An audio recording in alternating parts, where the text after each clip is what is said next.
Welcome to Threads of Truth, the podcast where real-life mysteries meet internet speculation. Today, we are walking through a case that feels like a jigsaw puzzle, where the pieces have been deliberately warped to not fit together. It's a case that really forces you to question what you're seeing. The idea that video evidence is the ultimate truth. This one challenges that completely. It really does. But before we get into it, and the weather, it's actually kind of fitting. It's storming here, too. It is. It feels a little too atmospheric, honestly. A little too close to the weather in Midlothian, Texas, back in 2016. Definitely sets the mood. And I think that's a good place to start, actually, with that atmosphere. The soundscape, really. You have to picture it. It's not just rain. No, it's that heavy rolling thunder, the kind you feel in your chest. And this relentless drone of rain on pavement. It's the early morning of April 18, 2016. It's pitch black. The kind of weather that just makes you want to stay inside, locked down. Right. But inside the Creekside Church of Christ, it's quiet, it's empty, it's supposed to be a sanctuary. But the security cameras inside that sanctuary, they're recording a horror story. They are. A figure just appears in this main hallway. And they're not wearing a mask. Not exactly. It's a helmet. Right. And the clothes, it's this mismatched, bulky set of tactical gear. It looks like a police uniform, but off. With the word police written on the vest, front and back. And they're holding a hammer. And they're just walking through these empty halls with this very strange, chilling date. And that's really the heart of it, isn't it? The paradox of this case. It is. I mean, we operate under this assumption that if a crime is on video, it's solved. The camera is the perfect witness. But not here. We have minutes of the killer on camera. But the killer has no face, no voice, and now, almost a decade later, Still no name. So today, we need to really examine the threads of this case. We're going to walk through the timeline, the evidence, and the theories. And we're pulling from, the original search warrants, FBI analysis, and just years of investigative work to try and understand why this silent movie hasn't given us an answer. Let's start with the victim. Because in all the obsession over the figure in the video, it's easy to forget who was lost.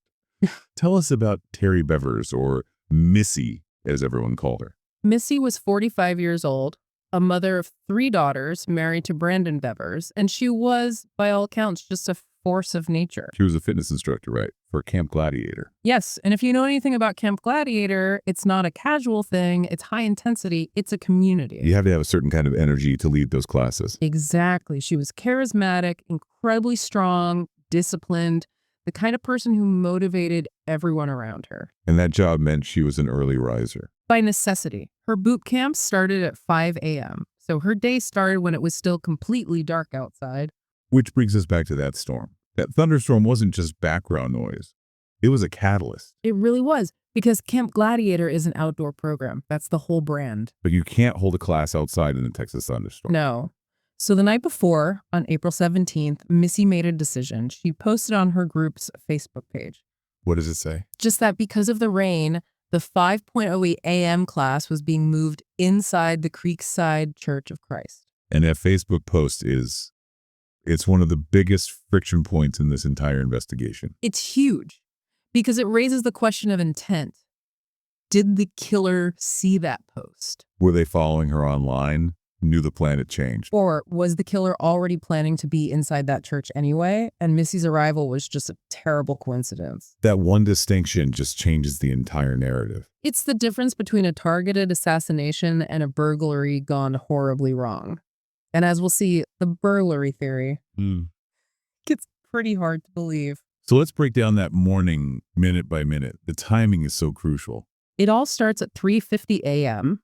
That's when the suspect, the person in the tactical gear, is first seen on the church's internal cameras. Okay, 3:50 a.m. So Missy's not there. No. She's probably just waking up, getting ready. The suspect is alone in the church. And then what happens? At 4:18 a.m., the external cameras pick up Missy's truck pulling into the parking lot. She gets out, goes inside by herself to set up the equipment. So there's a 28-minute gap where the killer is inside alone before she even arrives. Exactly. And then from 4:18 a.m. on, there's another window of time where they are both in that building together. That is it's terrifying to think about. Her walking in, totally focused on her work, with no idea someone else is there. Lurking in the hallways, We don't know if the killer knew she'd arrived right away. It's a big church. But by 5 a.m., her students start showing up for class. Right. And you have to imagine that scene. You're groggy. You're ready for a workout. You walk in expecting music and energy. And instead, you walk into a crime scene. One of the first students to arrive found Missy unresponsive and called 911, but it was already too late. The cause of death was determined to be puncture wounds to the head and chest. Consistent with the hammer that the suspect is seen carrying on the video, it was. It was brutal, close range, not a clean or distant act. Okay, so that video, it's the most famous piece of evidence, but also the most frustrating. Let's really analyze what we're seeing. It really is a Rorschach test. Everyone sees something different. But the facts of the outfit are a vest with police on it, a helmet, gloves, shin guards. But it doesn't look professional. It looks sloppy, right? That's the consensus. Law enforcement experts called it theatrical. The gear seems ill-fitting, mismatched, like a costume. Like it was pieced together to create the idea of a cop, but not to actually function like one. Exactly. The goal might have been the silhouette of authority. If you see that shave in a dark hallway, your brain thinks police before it thinks threat. And Missy might have lowered her guard. Maybe she even walked towards them. It's a terrifying possibility. And their behavior in the video is just as strange. They're walking around, opening doors, but they're also breaking glass. Yes, smashing glass panels indoors, which leads to the big question. Was this a burglary? But you said the burglary theory is weak. Because nothing was taken, nothing of value. Missy's wedding ring was left. Her iPad was on the scene. The church had expensive sound equipment, computers, all ignored. So why break the glass? It seems so loud, so counterintuitive. You're trying to be stealthy. It feels performative, doesn't it? One theory is that it was staging, breaking things to make it look like a robbery gone wrong to cover up a targeted hit. Or maybe a test to the environment. See how much noise they could make. That's another idea. Or maybe they were just psyching themselves up, an act of aggression to build up nerve. And the storm outside would have provided some cover for the noise. A lot of cover. The sound of thunder and rain pounding on the roof could easily drown out breaking glass. Okay, let's talk about the walk, the gait. The internet is obsessed with this walk. It's the most debated physical trait. The suspect walks with what's called a duck-footed stance, so the toes point outward. And there's a limp or a sway favoring the right leg. Right. And immediately people started sending in tips. My neighbor walks like that. It has to be someone with a leg injury. But it might not be that simple. No. The FBI had a forensic podiatrist look at it, and their analysis suggested that the heavy, ill-fitting gear could actually cause that walk. So the limp might be a product of the costume itself. It could be. Or, and this is another layer, it could be a deliberate fake.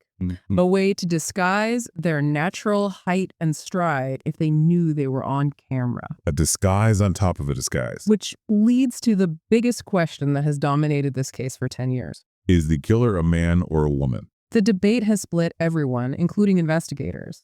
At first, the police said they were looking for a male. Which makes sense. The tactical gear, the police vest, our brains just automatically code that as male. It's a natural bias. But then they revised their statement to say it could be a female. And the height estimate is why. What was the estimate? Based on the video, they put the suspect somewhere between 5'2" and 5'7". Okay, so that's short for a man, but pretty average or even tall for a woman. Exactly. Add the helmet, the thick-soled boots. A 5'2" person could easily look 5'5". It puts a female suspect squarely in the realm of possibility. And the bulky gear hides any body shape. Hips, shoulders, it's all obscured. It's a gender-neutralizing costume, so we're left with this figure. Could be a short man, could be an average height woman, wearing a disguise, walking in a way that might be fake. It's the perfect camouflage. So if the video can't tell us who, we have to look at the why. If it wasn't a robbery, was it personal? A targeted attack? That's the theory that has the most traction. That Missy was the intended victim all along. And there were some things in her life that pointed investigators in that direction. Delosier. There's a message she received, right? Yeah. On LinkedIn. Yes, just days before her murder. She showed it to a friend, described it as creepy and strange. Do we know who it was from? The sender was unknown. The police later confirmed the messages were initially flirtatious and familiar, but then took a strange turn. Flirtatious and familiar. Yeah. That suggests it was either someone she knew or someone pretending to be. It points to a digital stalker, maybe a catfishing situation, or an acquaintance using a fake account. The timing is just too close to be ignored. And the warrants also revealed some personal struggles. Yes, and we have to be careful here, but the public records show there were financial difficulties and some marital tension. Mentions of infidelity came up. And it's important to say that doesn't equal guilt. A lot of people have those problems. Absolutely. They're common motives, which is why police have to investigate them. But they're not proof of anything. But it meant they had to look very closely at her inner circle. Starting with her husband, Brendan Bevers. Of course. Standard procedure. Yeah. But his alibi it was airtight. He wasn't in text. He was on a fishing trip in Mississippi. And it wasn't just his word. They had photos, phone location data, witnesses. He was hundreds of miles away. Cleared. But the United didn't want to let the family go. There was a huge focus on Missy's father-in-law, Randy Bevers. And this is such a stark example of the dangers of online sleuthing. It's confirmation bias in action. It all started with a shirt, right? The shirt incident. 4 days after the murder, Randy took a blood-stained shirt to a local dry cleaner. I mean, on the surface, that sounds incredibly suspicious. It sounds like a smoking gun. The internet just exploded. People started analyzing videos of Randy's walk, claiming it matched the killer's gait. They decided it was him. But what was the truth? The police, they do their job. They seized the shirt. They tested the blood. It was canine blood. Dog blood. From a dog fight he had broken up involving his little chihuahua. On top of that, he had an alibi. He was in California when the murder happened. So even further away than his son. Exactly.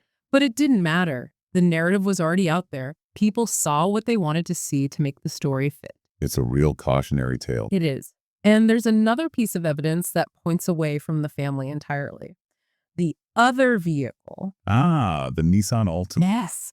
Cameras from a nearby sporting goods store picked up a light-colored Nissan Altima in their parking lot around 2:00 a.m. So almost 2 hours before the suspect enters the church. And its behavior was odd. It drives erratically, flashes its lights, parks in a hidden spot, and then just leaves. The flashing lights, like a signal. It could be a lookout, the killer getting ready, or, and this is the frustrating part, was it just some random person with car trouble? But they never came forward. Never. And that's the suspicious part. If it was innocent, you'd think you would call the police to clear your name. Unless you had a reason not to. So it's another loose thread. This mystery car right next to the crime scene in the middle of a storm. So we have this killer in disguise, a cleared family, a mystery car, and a case that went viral. Let's talk about the internet's role in where we stand today. It's been a total double-edged sword. The good side is it keeps the case in the public eye. Absolutely. The awareness is incredible. There are podcasts, billboards, a reward that's grown to $150,000. That's all because of public pressure and interest. But the bad side is the harassment. It's been awful for the family. Missy's daughter's getting messages accusing their father, who police have publicly cleared. It's just cruel. And the sheer volume of tips, over 3,000. Which sounds helpful, but when so many are based on a gut feeling about someone's walk and a grainy video, it just creates a mountain of noise for investigators to sift through. There was another person of interest who came up a lot online, right? Bobby Wayne Henry. Yes. He seemed like a perfect fit on paper. He was a former cop, owned riot gear, and he walked with a limp. He was 6'1". Way too tall. Way too tall. He wouldn't fit that 5'2" to 5'7" height profile at all. His alibis also checked out. Another dead end. So here we are, 2026. 10 years later. Where does the case stand now? It's officially an active investigation, but it's cold.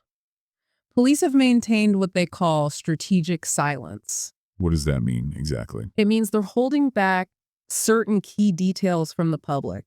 Things only the real killer would know, like maybe a specific detail of the murder weapon or how they exited the building. So they can weed out false confessions. Exactly. If someone comes forward and confesses, they can ask about that holdback evidence. If the person knows it, they've got their guy. And what about forensic evidence? DNA. They've confirmed they have touch DNA from the scene, but there's been no match in CUDIS, the national database. Which tells us the killer has probably never been arrested for a felony before or since. Right. They're a ghost in the system.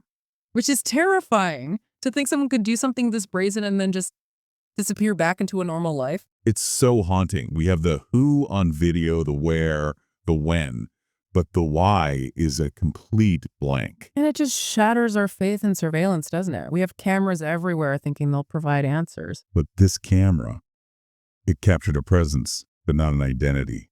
It captured a costume, not a person. A mask is still a mask, even if it's in high definition. That is a chilling thought to end on. Well, I'll leave you with this. Someone, somewhere, knows who walks like that. Someone knows who owned that weird, mismatched tactical gear. And for 10 years, that person has been waking up every day, maybe checking the weather just like Missy did, and just going on with their life.